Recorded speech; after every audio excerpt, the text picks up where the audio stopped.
Hey, today the tables are turned. I was interviewed over on Rafi Salazar's podcast, The Better Outcome Show.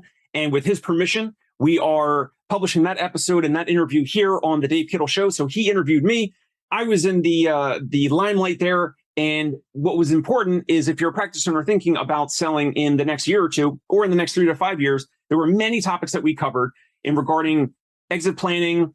And if you're not looking to sell anytime soon, then marketing, lead generation strategies for organic growth for the next several years. That'll be in terms of online marketing, offline marketing, a lot of tips and tricks that we're using, that Rafi and I are using in our practices to grow organically year over year. And also, if you're a practice owner, you're even thinking or considering about selling or exiting some percentage, either all or some of your practice, what's a good time to potentially tell your staff? How do you prepare your staff and clinicians for the challenges, the opportunities that might come through acquisition or a practice sale or a partnership or some form of exit? So we cover a lot of those topics. You guys can check out the Better Outcome Show and Rafi's main website, rehabupracticesolutions.com. That's rehab, the letter U, practicesolutions.com. And sometime soon in the near future, we also will have Rafi Salazar on the Dave Kittle Show to hear about his situation, because he acquired a practice and he's using what he understands and he's learned in regards to marketing, online, offline, and a lot of different organization and sales strategies and techniques on building a practice. He helps practice owners with that. So if you're interested, after you hear us engage and discuss this interview, jump over to rehabupracticesolutions.com and definitely go check out the Better Outcome Show. I follow it and subscribe to it on iTunes. But Rafi covers a lot of different topics, healthcare hiring recently. They were also covering telehealth and then also EBITDA, exiting, financials. So he covers a broad range of topics for healthcare. Really, really great stuff. Check out the Better Outcome Show. Anyway, right now we will be cross-posting his interview, my interview on his show right now. Check it out and let me know what you think. Well, hey, Dave, welcome to the show. How are you? Hey, Rafi. Feeling great. Thank you for having me. Yeah, I'm excited to talk with you about growth, about growing an out-of-network clinic. But before we do that, tell us a little bit about yourself, your background, and how you came to do what you're doing now. Sure. I'm a physical therapist. I've always been an entrepreneur and worked for several different companies in the New York City area over the years. And long story short, about 4 years ago, started an in-home physical therapy practice. And we treat predominantly ortho and neuro, kind of a 50-50 split there. And we are out of network with folks that may have out of network benefits and also private pay. And that's kind of goes back and forth in terms of percentages, but probably right now 60% out of network and then 40% private pay, where we just have their cards on file. So a pretty customized, curated experience. It's not for everybody. We don't have barbells. We don't have the full gym experience, but that's pretty much where we're at for the confines of New York City. Yeah. So you're offering services then in the home, right? As opposed to them coming to a clinic or something like that. Correct. So we do in-home. We've done boardrooms, offices. I've been in restaurants, helping chefs in the restaurant, treat them there, pretty much anywhere. So it could be hotel rooms, people that fly in New York City and stay for a couple of weeks for a surgery. It's really unique. It always keeps it fresh. Yeah. So I guess then was one of the main reasons for being out of network, and we'll talk about what that means in a minute, but was that mode of treatment, like going to the patient or the client's place of business or home or anything, was that one of the driving factors that chose you to do that? Or was there another reason that made you think, oh, I'll just go do in-home therapy?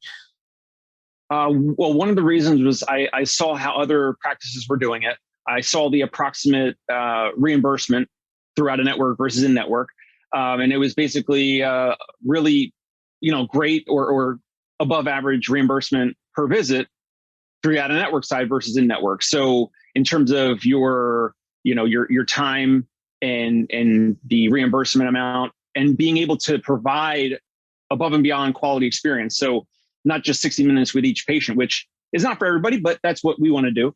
And then at the same time, being able to be compensated for that and communicating with patients between the visits and following up with them, kind of having a lot of these patients or clients for life. So it's across the continuum. I saw that as a promising business model as opposed to the in-network traditional model where it's a little bit more volume based and typically is an office. Doesn't mean that there's not offices that are outpatient that do out of network across the country. That's certainly promising as well. It just seemed to fit for my type of situation at that time, and it made sense for my therapist, myself, and our clients. Yeah. So it was kind of both a business decision. It made sense financially, and then also from the quality of care. Right. So when we say out of network, you're still, in some instances, you're still billing insurance, right? You're still submitting insurance or claims on their behalf, or are you providing your patients or your clients like a super bill or something that they're getting reimbursed for down the road? I love how we're making this distinction, because if you're just giving someone a super bill or an itemized receipt, that is not out of network. You might say that you're out of network, but you're not providing any out of network billing incentive for the patient, right? So what we do is we have a medical biller. We verify everyone's insurance on the front end. If they have a deductible, they have to pay out of pocket, prorated, like whatever our approximate out of pocket rate per visit is. All those dollars, we're not pocketing those. All those dollars are reflected towards their out of network deductible. Once they hit that deductible, it could be the fifth visit. If the fifth visit, then their cost per visit would drop down. And then we're billing their insurance, their out-of-network benefits through that medical biller that gets a percentage of our collections like any other biller. And then we're billing that patient's insurance and their cost per visit. They get the same great experience. Someone coming conveniently to their home, doctor physical therapy, coming to their residence and getting the ortho or the neuro treatment. And their cost per visit drops once they hit their deductible.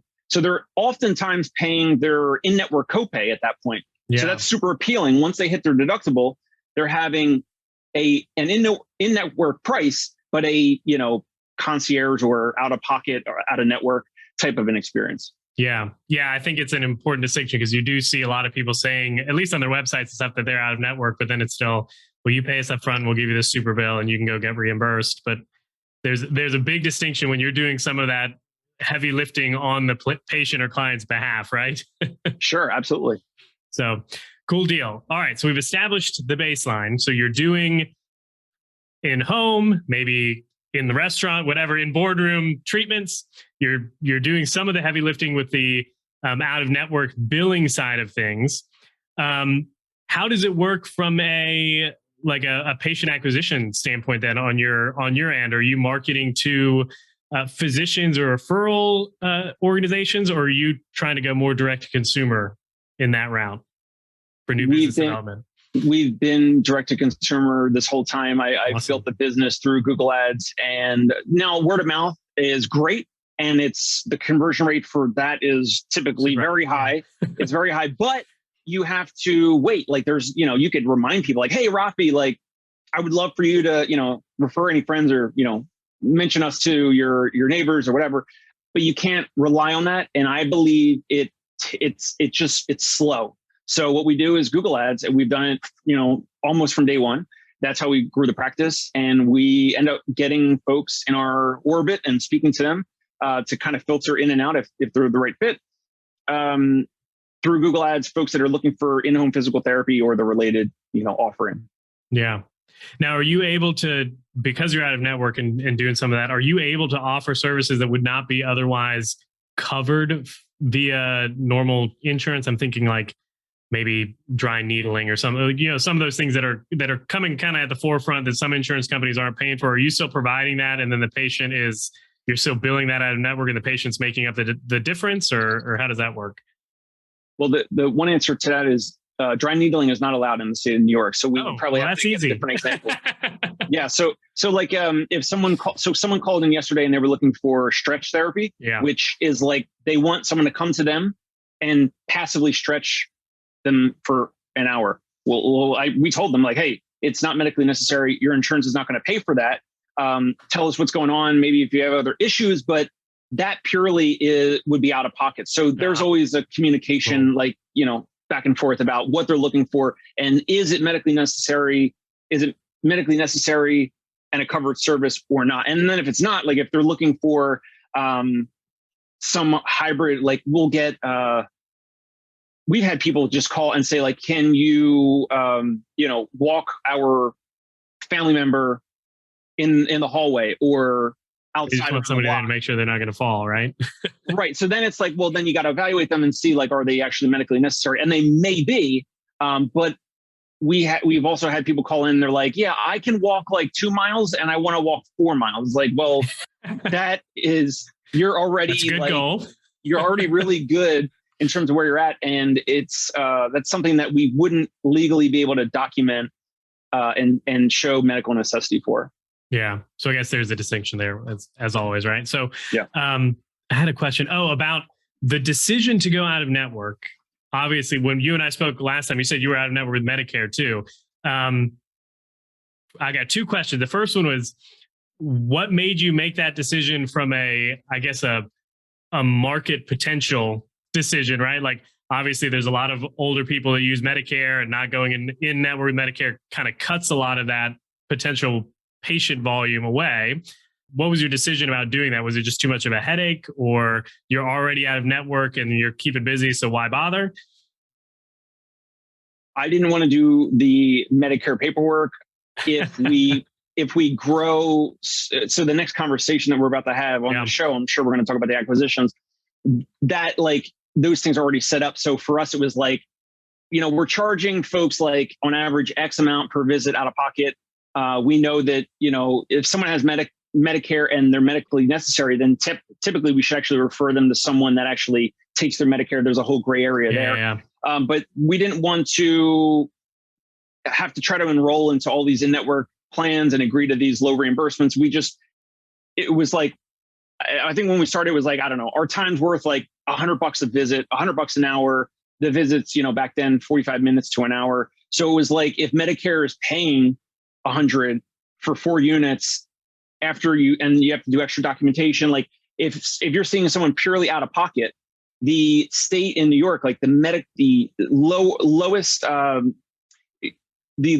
documentation, the just satisfying the lowest form of what's documentable and required is less if you're literally just doing like paper and pen and you're charging someone like out of pocket. And it's more when it's the payers and the the EMR, and you got to click through a lot of stuff. So then like those systems and processes have made it more. So that was like basically in a nutshell, like why we skipped out on all that. Yeah. I don't know if you've ever had some of these discussions. Being a former academic, I get them every now and then from former colleagues and stuff like that, specifically about out of network and private pay. And there's always the discussion of, well, I mean, if everybody decided to go out of network, no one would be able to get services, right? Like these people that need services wouldn't be able to get them. What is your typical response when you hear that? I say that luckily there's always, I believe, a safety net available. Now, you're right, if everyone went out of network, then the whole system would have to change, and they would have to say, oh, well, maybe we should actually reimburse and pay therapists more. They're actually demanding, $200 a visit or whatever it is. So if everyone went out of network, there might be a gap where like people that actually need the care and the physical therapy would actually not get it at all. And that's terrible. But as you know, there's many of these like root causes of like the health insurance system. And we're kind of downstream playing in response to the symptoms or the challenges of the system. We're kind of just like playing the game. And that's a whole other conversation about, the healthcare system. Yeah, that's kind of how I feel about it. I say right now, like if someone wants to work with us, we have like fixed costs for like the marketing costs. I have to pay my therapist. Like I had a conversation with a therapist today. It was like, hey, can you increase the rate? Like, can you pay me more because rent's going up and inflation and this and that and all that. So we're getting pressure from practice owners. Like I'm paying for an answering service. I'm paying for Google ads. I'm paying fixed costs to treat, my therapist. So I need some margin to reinvest it in the business so that we can continue to help the neighborhood or the community. But at the end of the day, not every business can be the right fit for every single consumer, I believe. So yes, that's a very similar response to the one I give. Is like, well, it's a free market. Not everybody's gonna. Well, and from a business standpoint, like not every business is going to choose to go out of network because that they're in network already, and that's the cost of going out and all that kind of stuff. So, anyways, let's dive into the the interesting discussion at hand. So when I had a conversation with Mike Pekatowski, I can't remember if it was this most previous one or the one from last year, we had a discussion around acquisitions and strategic players and the types of practices that purchase other practices and what they look for. And one of the big things that he talked about in that conversation was they look at payer mix. They look at reimbursement rates and contracts and all that, especially if they're going to be moving into a new geographic area. And I brought up the idea of, okay, so what about like these out-of-network practices? He said, oh, strategic partners don't necessarily purchase out-of-network practices because there's just not a whole lot there for them, because they're in network, right? That's their business model, their strategy. So as a result, you get a lot of out-of-network practices that might get really big, and they might add locations here and there and the other, wherever, but they haven't made the leap yet to think about growing through acquisition. And that's something that you're thinking about, right? You're in the process of doing. So talk with us a little bit about, one, why you made that decision to grow through acquisition as opposed to just organic growth. And then we'll talk a little bit about how you're going to make it work and all that kind of stuff. So just start with the basics. Why are you deciding to grow through acquisition in an out-of-network practice? So one is, I believe that we can get to, I want to grow. I don't want to just stay where we're at. So that's like maybe like the foundational belief of like, I don't want to just like get to like a comfortable level and just like stay like that, maybe increase a few percentage points each year. I want to grow. And so I want to grow our platform company, which is the in-home therapy company, the practice. And I believe that we can get there faster through acquisition. Otherwise, we would just be doing it ourselves and we would just try to continue to grow, which is what we're growing organically with the Google ads, the word of mouth, all that type of stuff. So I've seen like a lot of other businesses, a lot of other practices, like they typically do that. The ones we speak to now, and they say things like, man, I wish I didn't get complacent. I wish I did what you guys were doing 10, 20, 30 years ago.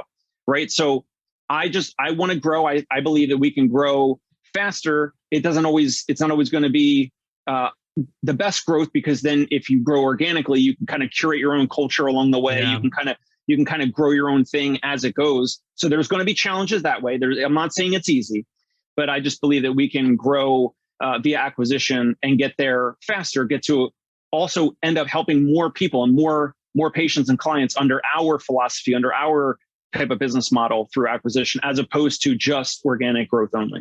Yeah. So being out of network, then I like the growth through acquisition model. So I like to see that you're doing it in the out of network. So given your strategy, your out of network strategy, your targets, for lack of a better word, or the clinics that you might look at to purchase or acquire and bring into your fold, are you looking specifically for out of network folks, or is it one of those like you're looking for maybe in network if the culture is right, or if the size is right, or the geographic area is right, and then what do you do about your business model if one big EIN purchases another EIN that's in network with all these organizations, right? So right now we have a practice under contract in Brooklyn. Under contract basically means like we've agreed on a purchase price and terms via a non-binding LOI, a letter of intent. And now we're kind of going, into due diligence. Yeah. So that's where we're at right now. We are speaking with another 10, 12 practice owners that are kind of in the ballpark of seriousness in terms of selling some or all their practice. Now, the one we have under contract right now is 100% in network. Yeah. So when you're saying like we're taking our out of network model and making acquisitions, which is true, but we're not necessarily just acquiring out of network practices only. And we see that there's a lot of opportunity. There's a lot of ideas. It's going to take time and effort. But for the outpatient office that's in network right now that we have under contract, if let's say we close the sale today, there's going to be a lot of time and effort and work to go put into that. But our ideas are like, aside from cleaning up the billing, the revenue cycle management, that type of thing, we're going to have a billing team help us with that.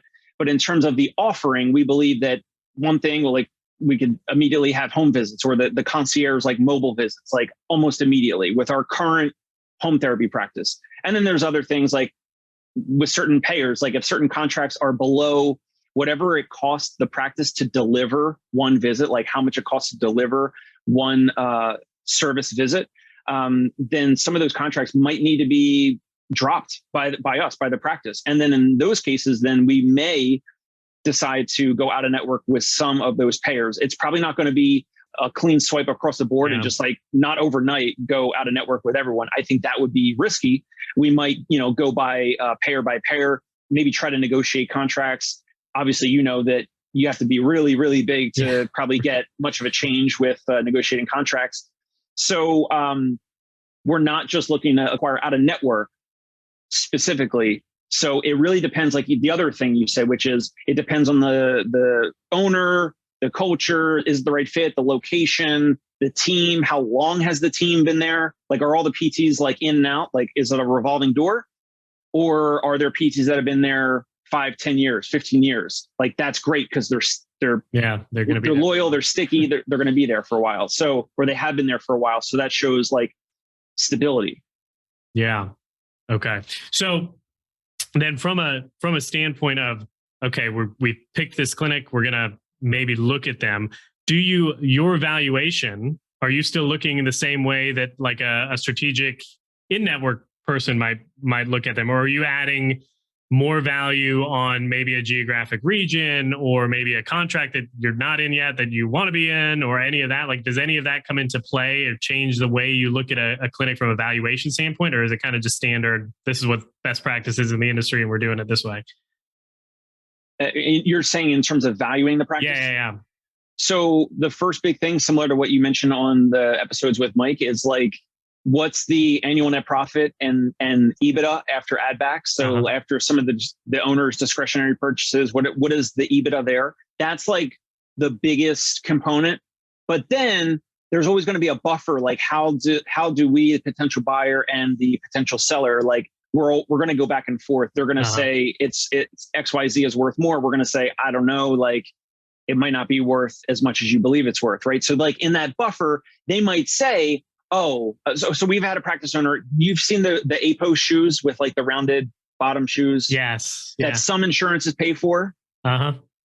So there's a practice owner that we won't mention name or location, but they were like close to getting a contract for that.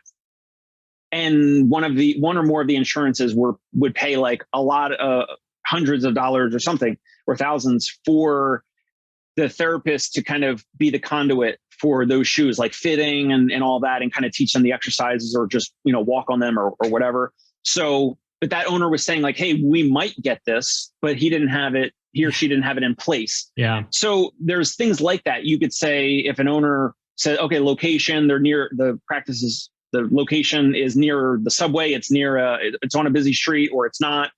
All of those things kind of go into the negotiation. We start with what's the net profit, the EBITDA, and then there's going to be all these other factors. Yeah. As far as location goes, I don't know if you've put a lot of thought into this or not, but it seems like there are some chains, we will leave them unnamed, that they're putting clinics on, like, they're like Waffle House down here in the South. They're like at every corner, particularly for like an out of network practice. I'm curious about this. Like, have you thought about geographic location of your clinics? Because I'm assuming, at least my experience in our clinic, the patients that we see that are out of network or that are cash pay are usually willing to drive a little further to come see us than like an in-network patient might be, right? Because they're looking more for the convenience factor. When acquiring through this model, because you're out of network, are you kind of extending that geographic reach? Or are you okay with them being a little closer together? Or like, what are your thoughts on distance from locations? Per practice, you mean? Yeah. Assuming they have multiple. Exactly. Or if you're just going to start putting new ones out. Well, so one thing is we're only speaking with practice owners in New York, New Jersey. There's a few practice owners that we've spoken with that have a mobile practice that's in other states. So that's appealing because I already know that model. We do it here in New York, and there's other practice owners that are doing it like across multiple states. So that's appealing. But in terms of the brick and mortar outpatient offices, we're only speaking with practice owners in New York, New Jersey, because I'm going to be the one, traveling and helping with culture, training, staff, all that type of stuff. So we're not looking to go past that right now until we, grow a team. Nail it down. Also, we're not looking to do any de novos. We're not looking to do any startups. Our perception of assessing value and risk is like, there's already this practice that's been there for 10, 15, 18 years, and it's probably going to be busy and needed in the community for another 5, 10, 18 years, right? Yeah. So these bigger practices that are starting and popping up de novos, even here on the East Coast, it's happening. I'm like, wow, like, is there enough demand? Like, I guess they must have done enough, like, underwriting, or not underwriting. They must have done enough like market research to see if there was enough demand. Our focus is acquiring profitable, reputable assets and practices, and not start de novos or startups right now. Yeah. Yeah, no, I agree with that. If they've been there for a while, they'll probably be there for a little bit longer, right? As far as just, this is my own curiosity now, New York, that area, are y'all pretty thick with like the volume of clinics that are out there because of the, 11 million people that live in New York City or whatever, or are you more spread out? Like, I guess, what's the state of the market there? Like, are there just PTs on every clinic, on every corner?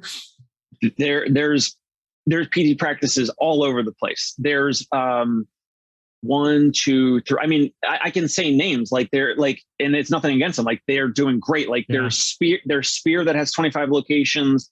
They're just in the New York City area. There's Professional PT that has all over the East Coast. There's Motion PT that has all over the East Coast. There's Ivy Rehab that's all over the East Coast. And now there a lot of them, even Ivy is coming into Brooklyn and to New York City. So there's a lot of in-network outpatient offices all over the city. There's some historically that have been inside of gyms, like New York sports clubs or fitness centers. There have been, Blink Fitness, maybe even Equinox.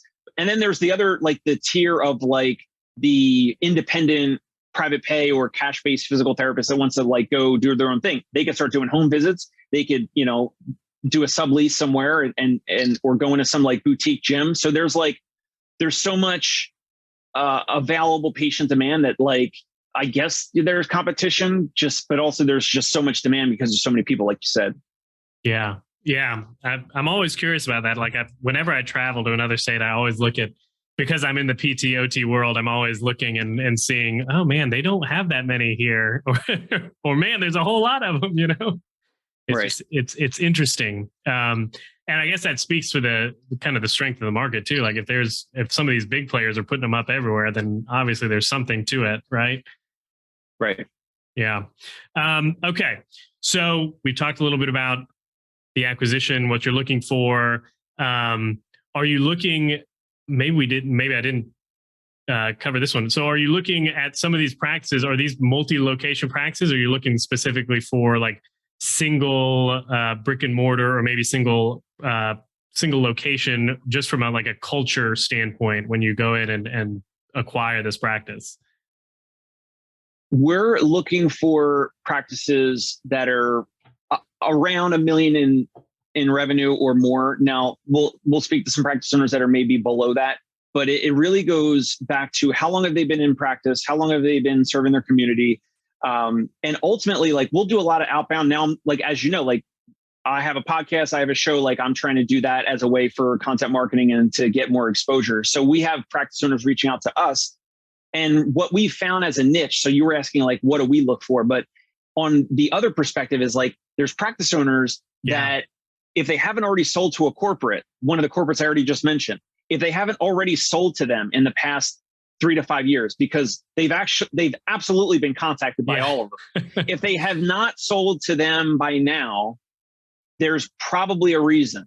And typically what they say to us is they don't want to sell to a corporate. They would rather sell to a group like us that has physical therapists and is kind of like a PT owner group, meaning it like led by a therapist and is less of the big bureaucracy, corporate type of situation. Because otherwise they would have sold to them either before COVID or during COVID or now, in 2022. So those are the types of owners that we kind of have great conversations with, and we're open to both. Like, we've spoken with and are speaking with practices that have anywhere from 1 location to 5 or 10, like that on the high side, or on the scale side, that big. As of right now, nothing larger than that. That's going to take a lot more, investment money and all that. But that's kind of our sweet spot right now. Yeah. No, I like that distinction. The people that sold to corporate versus not. I purchased a clinic here at the tail end of 2020, and when I was talking to the two owners, the previous owners, about their clinic, and I knew we had a big chain that was buying up stuff. I was like, so like obviously they can probably offer you more than I'm going to offer you here, and they're like, I think it would kill our soul if we sold to them.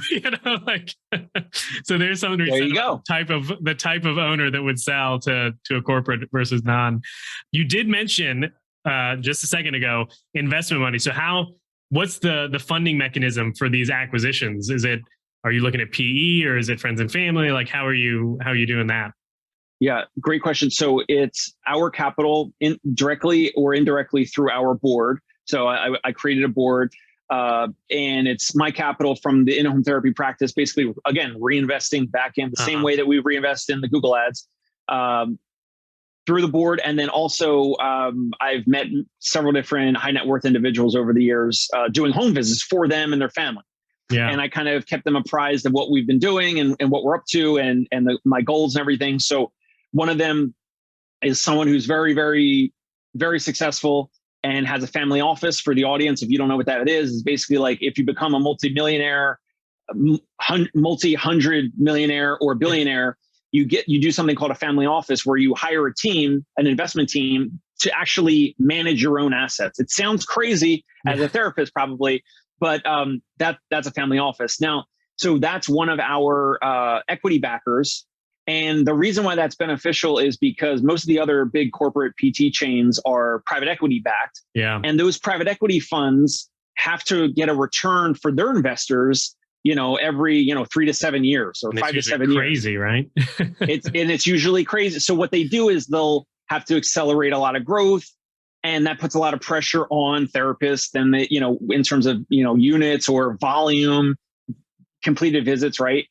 The benefit for us is that we have this family office that's like, hey, Dave, we love you. We trust you. We have a long-term investment horizon. So meaning we don't need that quick 5 to 7 year return. Now, of course they need and they want a return, but they know that it's a long-term play and it's not a short-term play, which I don't know. I've never heard of any of these corporate PT groups that are family office backed as opposed to being private equity backed. They're typically PE backed. And that's another area of differentiation for us, where that's also appealing for owners. They want to sell to someone like you or me because it's like a therapist they're selling to. But it also doesn't hurt that we have a different financial partner that has a long-term view, and that money is not tied to a fund that needs a measurable return to then return to their limited partners. Yeah. Well, yeah. And some of those PE firms, like you said, they're trying to turn around quick. And a lot of times it ends up being another sale, right? Like they buy a group or, they might even do a roll up where they take 50, 60 clinics, roll them all up into one fund.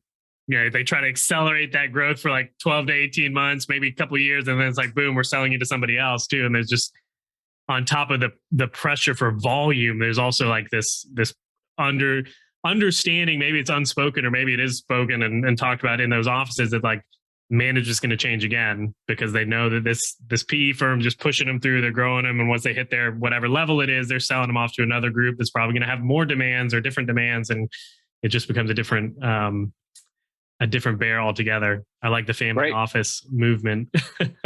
So I guess that does lead to the next question too. So you're acquiring these clinics as a long-term vision. You got a family office kind of backing you financially. So the long-term plan for these clinics is what? You holding them for as long until you're ready to retire, or until you get to the point where you sell it, or what? Correct. We really, of course, if there's investors involved, then they want to have some exit, and of course, with them we have to talk about it. But we want to hold assets for the long term. We want to use the cash flow of the initial assets that we acquire. We want to be able to bonus the staff. We want to be able to show, that the staff can actually potentially have some type of an upside if they stay with us instead of go to some corporate or go start their own practice. And then also use some percentage of that cash flow to roll into other assets. And we want to hold them for long term. So I've read a lot with Warren Buffett. So long-term play, long-term investments. And it's turned out well for people like him and a lot of others that are in terms of a long-term horizon of holding practices or holding businesses that's always going to be in need. Like, Warren Buffett said things like, he bought into Wrigley's gum because, people were always going to chew gum. There was never going to be an app or technology that disrupts how people chew gum. That's the way I see physical therapy. I know there's apps out there, but I don't think there's ever going to be some killer app that's going to change the way that someone gets empathetical and high quality therapy, whether from OT, PT, whatever. Yeah, no, I totally agree.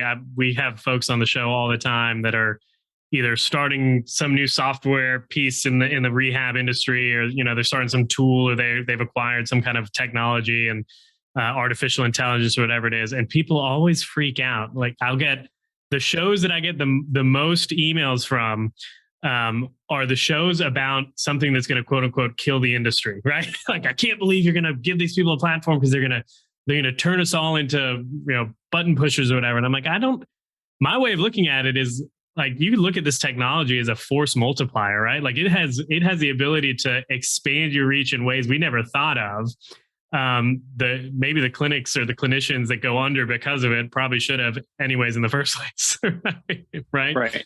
Are y'all exploring other kind of revenue streams in those assets? Like, instead of just like pay per visit or volume or whatever, other types of revenue generation? Like, I'm talking to somebody right now. We just created a couple courses here, proactive and stuff like that, like other ways of kind of pulling in or serving more clients and using that revenue as a means to, again, roll into more assets and all that kind of stuff. I think the easiest thing to consider would be something like wellness memberships. Yeah. So whether it's like those TheraBoots, the TheraBody, compression boots, or it's some out-of-pocket recurring membership, which you have the person's card on file, so that's very valuable, reoccurs every month. If you're showing value, like if it's actually helpful, they could come in, drop in anytime. Maybe they get soft tissue work, they get some assisted stretching, they get cupping, they get whatever it is out of pocket. Depending on the spacing, it could be sports performance, it could be sports conditioning, sports specific type programming, if you have that type of space, and if you're trying to serve that type of a population. But we're looking at things like that, out of pocket type services, less towards the digital course type thing. And I would love in the future, I would love to hear how it goes for you, because if you find that it's helpful or beneficial, it's taken off, we'll let you know. Yeah, you let us know. But at the end of the day, like, if someone has some mild form of back pain, and if they pay you $250 for some 12-week digital course, great. And if it helps them, great. I just don't think those types of things like digital courses are going to be able to solve a lot of the world's orthopedic issues, and especially like neurological issues, vertigo, dizziness, whatever. No one's going to an app for that type of stuff. Yeah, exactly. Yeah, no, I agree. I feel like, knowledge translation is obviously something that's, at least in my opinion, one of the biggest value adds that clinicians bring to the table anyways. So I'm always looking at, well, maybe if you develop something that is some form of knowledge translation, at the end of the day, maybe it is just like the funnel that gets them into your clinic or something like that, right? Like right. You said, someone with a vestibular issue is not going to be able to use an app on their smartphone and do an Epley maneuver on themselves or something. Right. Or something. Right. All right. Let me see if I have any questions coming to mind. So we talked a little bit about kind of the acquisition. As far as culture goes, like when you're having these conversations with these prospective organizations that the clinics that you're looking at buying, was part of the process having a conversation with staff and management and kind of getting a feel for their sense of purpose or whatever you want to call it within the organization? Or has it really been just kind of owner to owner or executive to executive conversations? In the beginning, just owner to owner. So ultimately that's the owner's decision as to when he or she may tell their staff. And many of them are not going to tell them unless it's really close or actually something close. Happening, right? Because they don't want to scare them. I've heard owners on my podcast say both ways. Like, they told their staff up front, like that's who was visiting or whatever. Also, we've toured practices and we met with owners after the clinic closed that day. So we don't necessarily meet all the staff, and you don't necessarily know how the clinic is in terms of the culture. Yeah. But you try to piece it together, right? You got messaging on the website. You have Google reviews. Maybe there's Yelp or Facebook reviews. You kind of look at the online messaging. You could do, let's see what we have done. I've been a patient. I had some neck discomfort. And last year when we were looking at a different practice, I went into the practice. I scheduled an evaluation for neck pain. I went in, Nice. And now I didn't tell that owner, and I haven't done it with all the other candidates that we're targeting right now, but I went through that whole process. The owner didn't get upset. He said, "Hey, Dave, if I were you, I would do the same thing." Right. So I got to go in as the patient, as a real patient, and kind of see how I was welcomed in the office, how I was told to wait, paperwork, that whole thing brought back, how I was evaluated and treated, knowing with I'm a therapist. So I know what actually should occur. And anytime something didn't, then it's whatever. So that was helpful. I've had family members come visit us and we send them into some of these offices as secret shoppers, and they go in and they say, hey, in person, hey, do you take whatever insurance, or, can I get some more information, and can I get some brochures or whatever? And then the place doesn't have brochures to hand out. Just little things all those things. You can learn a lot. You can't learn it all unless you're in the office and you're kind of seeing and hearing the culture. But in the small time that we've done this, I have been pleasantly surprised seeing how the team the therapists are communicating with each other or with patients. And that is super reassuring. But anytime someone's going to spend, X amount of some substantial dollars to potentially acquire any practice like this, it's important for someone like us to do our own due diligence. Yeah. And maybe we could save it for the podcast where I have you on my show. But, did you do any of those things? Did you, maybe you knew the practice already? Yeah, well, I knew the owners before, and then a couple of my former colleagues or classmates had been through they had worked there or whatever. So I kind of had an inside view. One of my friends, his wife worked here for 5 or 6 years. So I was like, okay, got a little bit of feel for how it's working or not working. Right. I guess, so another question kind of comes off of that one. So you're looking at these, you're kind of getting the high value picture of their or the high level picture of their culture, how things are working, their processes. Have y'all developed what does he call it in the E-Myth? A prototype, almost like a franchise model where you're these are the systems that are going to work, and we're going to buy you and we're going to apply these systems to your practice, or have you given much thought about that kind of what happens post acquisition? Sure. I mean, one example is what we do already for my home therapy practice, Concierge Pain Relief. So if someone calls my practice, it gets answered by an answering service person who kind of reads through our script and gets your information, and then someone from my team does the callback.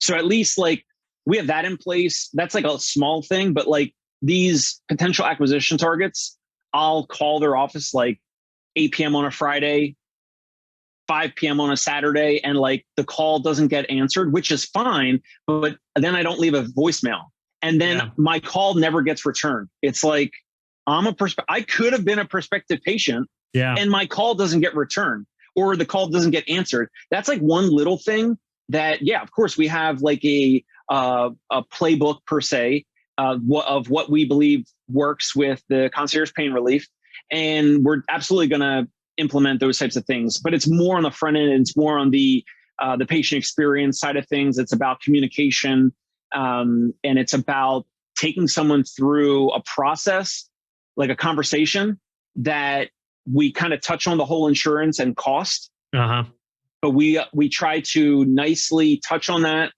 and then get off of that and then talk about their situation.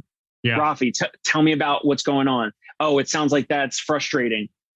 We've had other clients that have XYZ issue, and they've mentioned that they've been dealing it like that, dealing with it just like you're mentioning it. Here's what they found to be helpful. Here's how they made a decision. Here's the things that we've been able to help our clients with. Maybe we send them testimonials, whatever. But our onboarding calls are longer in duration. Yeah. And those are some of the things that we're probably going to bring to our acquisition targets. That's just like, that's one thing of like several behind the scenes. Yeah. Yeah. No, I think that's awesome. One of the first things I did when I bought this practice was basically put not a script. I hate the word script, but it's a framework. It's a conversation framework for when somebody calls. Right. And it's like, these phone calls might take you longer than they did before, but the patients or the prospective patients are going to walk away from that experience feeling like, oh my gosh, this clinic cares about me. And that's what you're shooting for, right? Exactly. It's always interesting to think about. I did not really put a whole lot of thought into like business frameworks. And when I purchased this thing, I'm going to take this model and apply it here because I didn't have one before. I'd been doing a lot of consulting, and I took some of the frameworks that I use with my clients and put it here. But there you go. Having a what do you call it? A kind of like a sample that you're doing here now with the clinic, and then taking that what's working and applying it to an acquisition target is probably a little bit easier because I mean, the real world experience. And just from the example I gave, like the communication piece on the front end, and the same thing with your framework, like you implement that type of thing. Maybe the practice didn't have that set up, and then now all of a sudden the cancel no-show rate goes from 20% to 10%, or from 15% to 7%, and more folks are actually arriving for their visits. Now, for us, it's easier because we're going to people for the home visits. But in an outpatient office, like more people that actually arrive, they're more likely to complete their plan of care. They're more likely to get the result that they wanted. They're more likely to tell more people about that office or that clinic and that experience. And that's kind of like the part of the marketing machine kind of fulfilling process where it's just going to continue. Yeah. All righty. Well, we're getting near the end here. Thanks so much for taking the time. I'm trying to think if there's anything like one or two main takeaways you would want a listener to walk away with from the show. What would they be? Takeaways, look outside the box. Like there's opportunities, just like Rafi, to Rafi, you didn't have a practice before you acquired this one, right? Or did you? No, I was a consultant before. So most people think, most therapists, PTs, OTs, right? They think they have to go work for somebody, or maybe they start a practice, and you did something that's not one of those two things. So like, think outside the box, look and find resources like this type of an episode. Like there's ways where you don't have to have a practice like I do and then go acquire practice. You can do what Rafi did, and you can acquire a practice that you already know and you trust, and you see that you can work hard in it and implement new ideas and potentially new strategies. And you don't need to go work for somebody else, or the daunting task of starting something from scratch, which is also challenging. And that's probably the biggest takeaway. PTs, OTs, there's other things you can do out there. Look at the pros and cons of acquiring someone else's practice. There's a lot of potentially motivated sellers out there. There's folks that are even in their 40s, 50s, 60s that are either looking to retire, start the next chapter of their life. Maybe they want a different pace of life. Maybe they're looking to move. And you, the PT or OT listening, might be the best fit where that owner wants to sell to a therapist instead of a corporate buyer. So there's a lot of opportunity out there, but you have to go and find it. You have to, reach out to practice owners. You have to, get a network, contact people on LinkedIn. I listened, somehow you and I got connected on LinkedIn, and I heard your podcast with Mike, and I was like, oh, this is great. And then I reached out and we started talking from there. So you have to do a lot of outbound. You have to have, energy. You have to, find opportunities. And once you do that, you'll find even more opportunities than you even believed were even possible. Awesome. That's great. I think I'm going to title this episode Think Outside the Box. Nice. So where can people find out more about you, about your work, connect with you? You've got the podcast, all the places. Sure. So if you're a therapist or especially a practice owner, definitely check out the Dave Kittle Show. So Kittle on YouTube, iTunes, or Spotify. If you're looking to connect, you can just type in Dave Kittle into LinkedIn or Facebook or Instagram. But LinkedIn is probably the best professional spot for us to connect. And my practice is concierge pain relief, home physical therapy. So if you're a therapist in the New York City area, Long Island, New Jersey, upstate New York, but it's specifically in New York, if you're looking to make $80 to $100 per visit as a therapist, and we potentially could hire you if you're looking for that, feel free to reach out to me, Dave at conciergepainrelief.com. My email address, Dave at conciergepainrelief.com. Awesome. We'll link to all that in the show notes. So thank you very much, man. Have a good one. Excellent. Thank you. Hey, it's Dave Kittle. Are you a healthcare business owner or physical therapy practice owner who is looking to figure out your succession plan or exit strategy? We might be able to help. And in fact, we may be interested in acquiring your practice. If you're interested, you can reach out to me. Shoot me an email at dave@conciergepainrelief.com. That's DAVE at CONCIERGE painrelief.com. Or you can call me at any time, 646-781-8884.